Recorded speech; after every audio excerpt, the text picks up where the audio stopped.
And that actually does have an acoustic parallel in looking at how good the direct sound propagation is. So it's a semi-acoustic tool. And we're also using Grasshopper to sort of look at stage acoustics and how reflectors can help performers hear each other.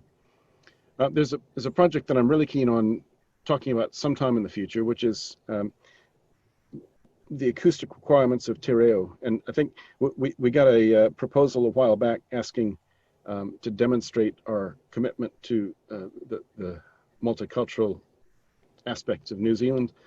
Do we have respect for the treaty and understanding of tangata whenua?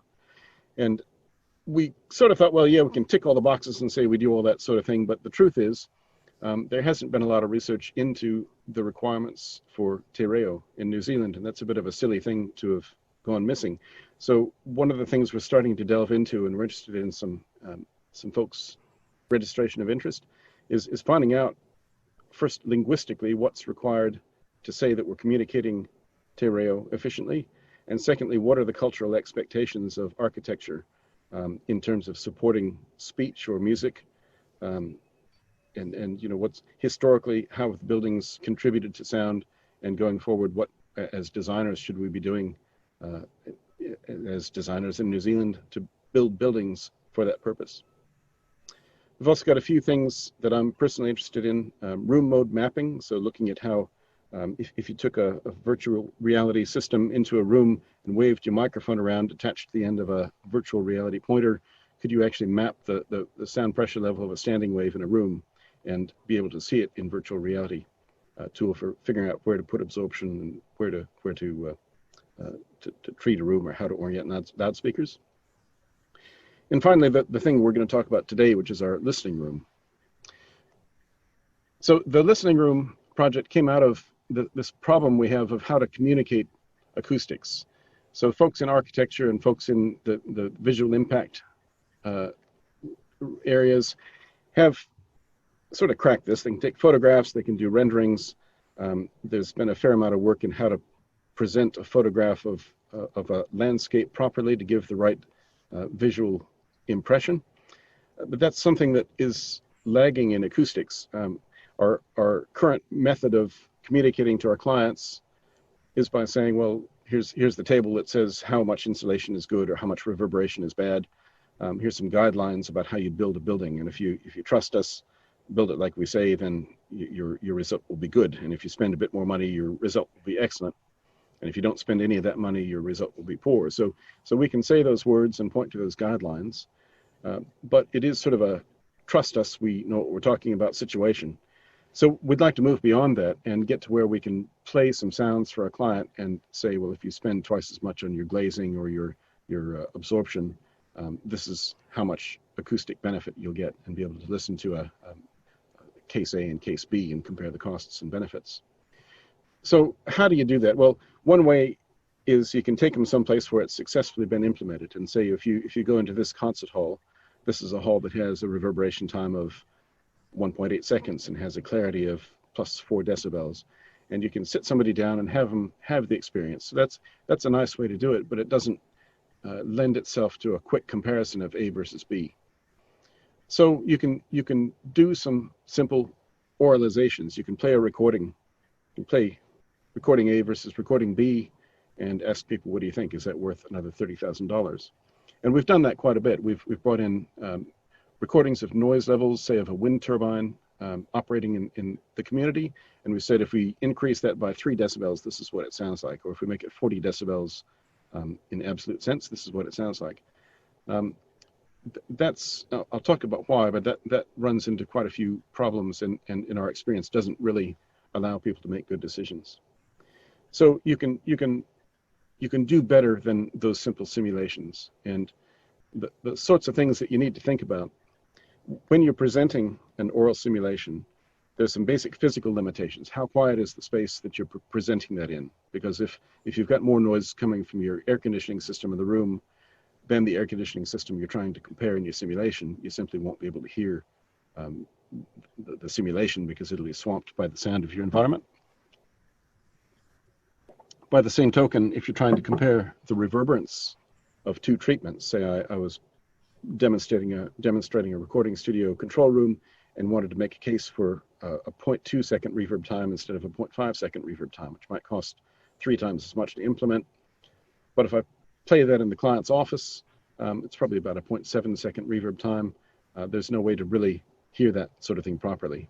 You put on headphones, but that's got its own set of problems, which we'll kind of dive into in a moment. And then there's the more airy-fairy, fluffy stuff about context. So what we found is, even if you can accurately play back, say, a level of 40 decibels for a wind farm, say, what we found is that 40 decibels sounds really different if you're sitting in an indoor environment than it does if you're sitting in an outdoor environment. Even if the ambient sound level is the same, the expectations of people is very different, and the way that they perceive those sound levels is different based on their subjective expectations. By the same token, the amount of activity going on, or whether they see the wind blowing the leaves, or whether people are walking past the corridor, all those sorts of things have a low-level subjective impact on the way that people perceive noise levels and noise character. And so this all kind of lends to this question of, is it possible to have suspension of disbelief while somebody's listening to a simulation? Is it possible that they sit in there and they're listening in a purely subjective way, rather than trying to say, well, I can hear the objective difference. Is that a difference that I can qualify? And where we get into this virtual reality stuff, putting a headset on people, which we'll talk about in a moment, is all about that suspension of disbelief. Now, my own opinion about VR before we started doing this was it's a nice little toy. Love to have one, but probably a bit of a waste of money. We can do all these simulations without all that stuff. The first time I sat down and listened, I was absolutely stunned with how quickly I started listening to the important stuff that I was being asked to listen to. So a lot of this is about, the technical bits of getting the noise and the reverberance right, but a lot of it is about simply getting the person's brain into the right position to make some decisions. So this is the Auckland Marshall Day's listening room. We've just built our room, but don't have the gear in it yet. But this is roughly the sort of thing that I'm talking about. So it's a single seated position. You don't get to walk around, but you're seated in the middle of the room, surrounded by an array of loudspeakers. And you've got some controls in front of you that can move you from seat to seat or change the situation you're being presented. You've got the usual VR headset, and your ears are open, so you're listening to a sound field that's being presented by these loudspeakers. If you move your head, of course, the sound field is actually recreated, so the acoustics change just because you're moving your head in the actual sound field, but the VR has the responsibility of changing what you see through the goggles. The situation we've got in Auckland is 12 loudspeakers. We've got 3 on the top and 3 on the bottom in triangles, and 6 around the listener's head. That's really chosen out of sort of convenience and the size of the sphere we had in that space. And we'll probably do something similar in our room. We have a little bit more head space, so we might be able to put a few more loudspeakers in the sphere above, and maybe 1 or 2 in the median plane. The kind of thing you'd see might look like this. This is a standard simulation we've got of a living space. We've got a seat that, of course, you'd be seeing this from that green seat if you were seated in the simulation. We've got a heat pump off to the right. We've got a stereo in front. We've got a door behind which might be a neighbor. We've got a window behind which might be some buses and traffic. And of course, the walls could also be presented as noisemakers. Or we could go into this kind of thing if we wanted to present a concert hall. So this is a space built up in Rotorua, and did a bunch of simulation before building the space. The physical place we built, this is in our Wellington office here. We had a storeroom that we scanned all of our documents, threw everything away, and made room. Built the double stud wall shown with the pink insulation in it. So it's about a 4 meter by 3 meter by 3 meter high room. We've got the sound level from intrusive ventilation sound and traffic noise down to about NC 17. If we switch off the ventilation, and for another 5 dB, we can provide some fresh air with the switch on the wall illustrated below. The picture of the switch also goes to show the depth of the absorptive stuff we stuck in the walls, which is 150 mils of Autex quiet space. And on the ceiling, we've got a suspended ceiling on a 300 mil cavity with sort of black ceiling tiles like you'd find in a cinema. The reverb time we've got down to is shown by the pink line. The untreated room is shown in blue, so about sort of a 2.5 second reverb time. Then progressively 1 and 2 and 3 layers of treatment got us down to that bottom line of about 0.15 seconds reverberation. So in terms of being able to simulate things, we can simulate quiet things, and we can simulate fairly dead things and compare them with other things. So kind of run a bit short on time here, but we'll talk quickly about the nuts and bolts. So basically what we're doing is we're preparing ambisonic audio, and that means we're considering spatial sound that comes in loudness and direction. It's encoded as a 4-channel signal, and then goes through a decoder that we can decode into our array of 5 loudspeakers or 12 loudspeakers, or in fact into a pair of headphones. We can go out in the field and use an ambisonic tetramic, and we can actually record sound that is in this ambisonic format that we can then pump into our system. Or we can do convolution, where we measure an impulse response and then take some other anechoic audio, convolve it with our room impulse response, and produce the convolution, which is as if that audio were played in the room. And in terms of a concert hall, it might be more complicated than those 4 reflections we saw previously. We'd have lots of reflections, which all contribute to the total reverberated sound. But of course, we do this in that ambisonic way, where we have 4 different channels that contribute to the sound field in space. We can capture that response by measuring with our iris tool, which measures using a tetramic. We can go into a concert hall and measure the response of a swept sine wave coming out of a loudspeaker to produce that impulse response that we can then convolve with music. So a situation might look like this. Here's the loudspeaker in that space we saw. I put the microphone up in the seat, sweep your sine waves, and you get an impulse response you can then use in our listening room. Or we can use a tool like Odeon, or in the case of what you folks have, you have Cat Acoustics. Basically take virtual sources shown as the red things and determine the impulse response that the blue things would hear. You could have multiple sources coming into a single receiver, as is the case of an orchestra. And then we put it through our software. Now we're using a piece of software called Max, which is essentially a visual programming language for audio manipulation. And we're using that to do the various things like filter out the transmission loss through walls or the reverberance in the rooms, and take our sort of source situation and get it to our listening space. Run that result through a decoder to get to our loudspeakers or our headphones. And that decoder we're using is HarpX, which is, in this case, it's showing sort of a 5.1 response, but in the case of our room, it's either a 12-channel result or a 2-channel result if we're using headphones. So, the typical sort of thing we'd do is we'd say, here's the difference between 6mm glazing and 12mm glazing coming through that window, and you can push your buttons in front of you, switches between the different impulse responses that include the transmission losses of glass, and the traffic noise changes accordingly. Or you can say what would happen if I had a solid core door versus a lightweight door. So this is the kind of situation we would simulate in that case. You can see we've got lots of sources representing the different parts of the wall or the window, representing the door, sources for the heat pump, and sources for our stereo in front of us. Now, I could speak for another long time about how we're thinking about our ambient sound. One of the things we've discovered is that when you walk into the room, you take stock of the space you're sitting down in, and the loudness of the simulation seems to depend, or the subjective loudness seems to depend on how much sound we present to the listener before they even start the simulation. So I'm talking here about stuff that we're doing in the future, which is figuring out all these subjective things about context, about the ambient environment. And I think it's possible to say that we could get this wrong if we didn't do that stuff right. People have sat down and said, that sounds like a really noisy air conditioning system, when in fact, that was the quiet one we were going to present you.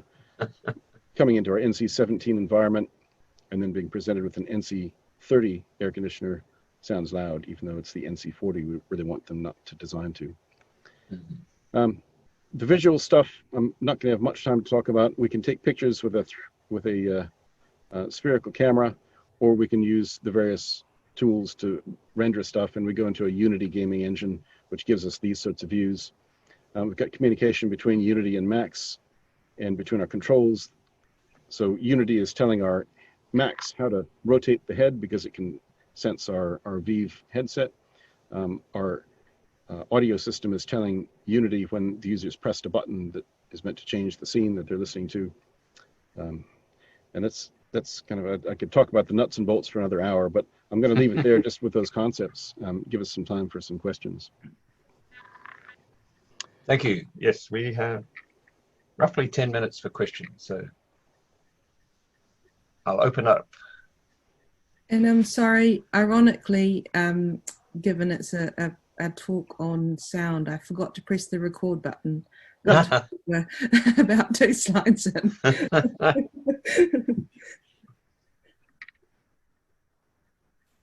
I have a question. Yes, sure.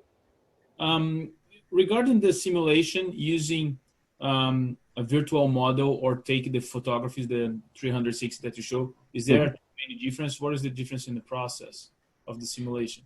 Well, with a photo, you get a fairly static image, and if you rotate your head, you can see different parts of that. It's quite a bit poorer in terms of the resolution. I guess, but it is what you have to do if you're say you've taken a recording of a train going past and you want to present that loudness. You know, it's the difficulty involved in coming up with a rendering probably means it's not worth doing. Most of the cost of this comes down to the visual rendering, actually. The audio part is something we do day in, day out. It's part of a normal process. So for us, yeah, the spherical photos, I guess, are a money saver if the client doesn't want to go to that effort. And of course, if you want to translate, if you want to move somebody from seat to seat, you've got to do this as a, well, I guess you could do it with a lot of photos, but you've got to, it's a lot easier to be able to put make the rendering from the location that you're oralizing with your Odeon or your CAT acoustics. Yeah, that was exactly my question, is that in the listening room, the person has to, you know, they're static, they can turn and look around, but they can't actually move through it. Yeah, in fact, we seat people just to make sure they don't get hurt and don't get tired. but most of the time, you know, if we're doing a concert hall, it's the seated position we're concerned about, or sitting in your lounge listening to your neighbor's stereo or something like that.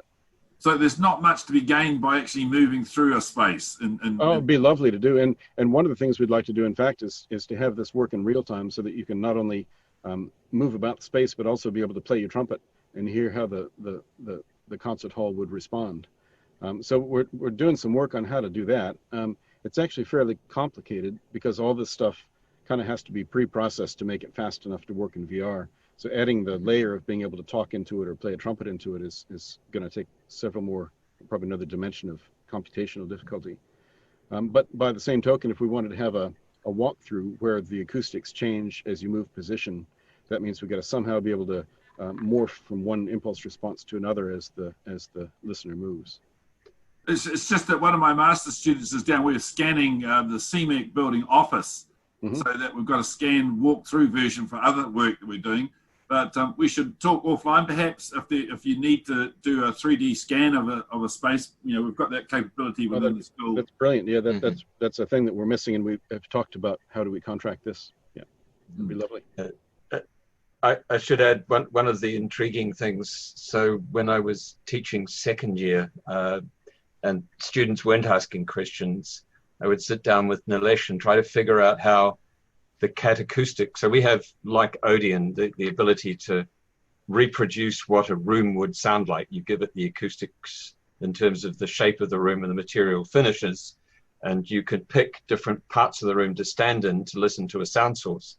CAT acoustic comes with an ability to write a script from 3D Studio Max, which says these are the positions, then to actually calculate the impulse responses on each of those positions, so that you could actually get what it would sound like as you walk through a space, which all seemed very intriguing until we tried to match the two together, and we could never quite find time. I never had time outside of the class to do it, but it was like between questions, well, this is something we can do that is related to the software that the students are using at the moment. Yeah, it's a very non-trivial thing to do to move through a space. Yeah, it's quite complicated. Well, it was down to you actually had to have some kind of impulse response that was morphed from one position to the next at 30 frames a second for animation time or whatever was seemed to be appropriate. It was like getting the maths of all that right was intriguing. If your reverberation time is a second, then that reverberation is moving while you're trying to morph through it. Yes, exactly. So, but what I am intrigued by is that you have the ability to put someone in an apartment, to allow them to move from place to place within the apartment, and listen to what it would sound like with a building code compliant wall between them and the neighbor, or something rather better. And that, to me, is really one of the really intriguing aspects of this. It's not just about what it sounds like in the room, but what it sounds like between this room and another room. And that's meat and potato what Marshall Day does. So that's why we exactly. Sorry, there's a question. Yeah, just on that part, I was wondering. I'm sure you have, but it might actually be a dumb question now that I think about it more. But how do you actually know that what's happening in the virtual environment is what will actually happen in the physical real environment? I presume that there's been some physical measurements and tie-ups or something like that. Yeah, that's a really good question. And one of the things we want to use this for is for presentations in environment court. And so we're thinking about how do we demonstrate that we got it right, so we don't spend the whole time arguing with other consultants about Marshall Days trying to pull the wool over your eyes. The simple answer, and one of the reasons that the loudspeaker versus the headphone system is so good is because you just put a sound level meter in the listening place and you measure it. So from a pure loudness point of view, it's easy to calibrate that. The more fluffy things like the localization is more difficult to achieve. Although we do have our iris tool, which is a multi-directional measurement device we can stick in that listening space and demonstrate that when we say a reflection is coming from over there, in fact that comes into the microphone in the proper way. So I'm not really, that's probably not quite the answer to the question, and certainly from validating the visuals, that's outside probably any of our experience, and you guys would have a lot better handle on that. We're not really trying to push the barrow that we can. Sorry if I got other calls coming in. We're not trying to suggest that we can present the visuals properly, I guess is what I'm trying to say. We're using that as a tool to suspend disbelief so people can listen to our oral simulations properly. And within at least the context of loudness, we can just put a meter there and measure it. Sorry, Regan, yes. Oh, I was just going to add that I get the impression that there's a quantum step up when you put visuals and sound together, that the two actually somehow mingle with one another and mix the other one up. And you were saying about the preconditioning of noise before you come into a space. So maybe at our opera theatres we should give them really bad opera as they come up to the theatre, and then they. Yeah. I think there's a lot to that, and it's something that we haven't quite cracked, and we're still working on that. Yeah. There'd be a lot of basic research to do with how the saltine cracker effect sort of works on the ability to disconnect yourself from a previous environment and consider a new one. Yeah.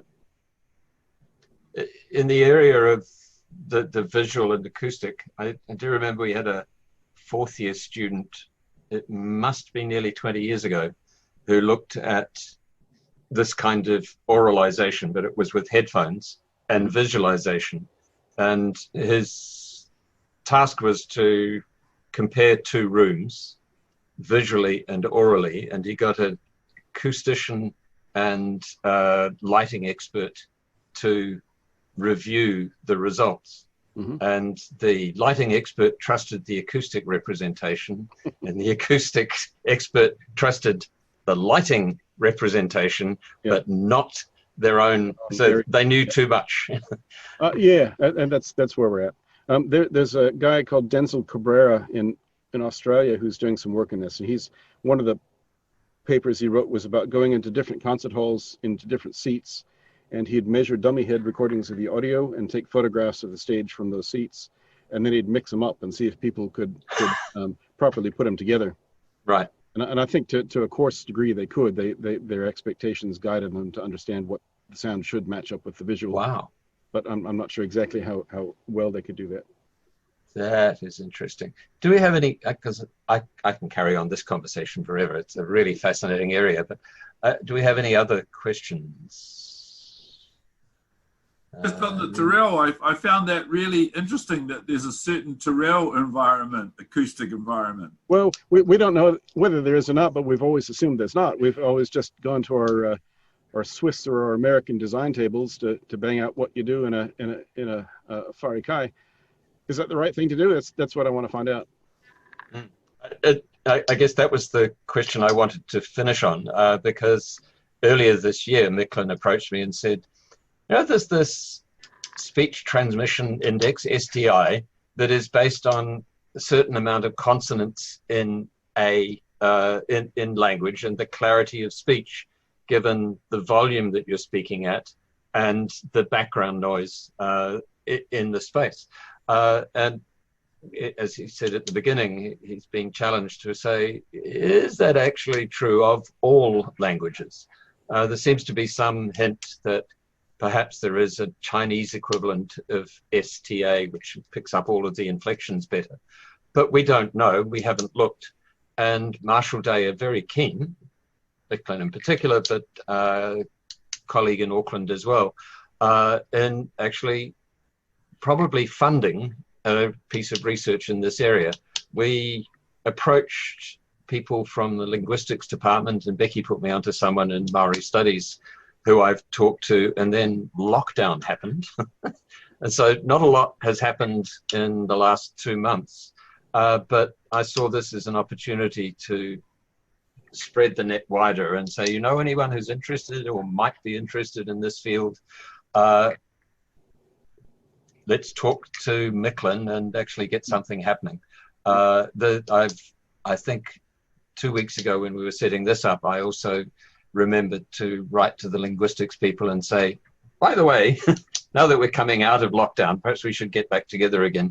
I haven't heard back from them yet, but it's time for another reminder. But if you are interested or know someone who might be interested, then there's a PhD in that. At least when we've got the linguistics side sorted out. Well, I'm thinking of Professor Ty Black at Te Awanui-Orangi up in Whakatane. He would be down this like a rabbit down up. Okay. Down the hole. Excellent. Yeah. Right. Well, an offline conversation sounds like a really excellent start for that. So anyway, can I thank Miklin for an excellent presentation and a really challenging future. But yes, thank you very much.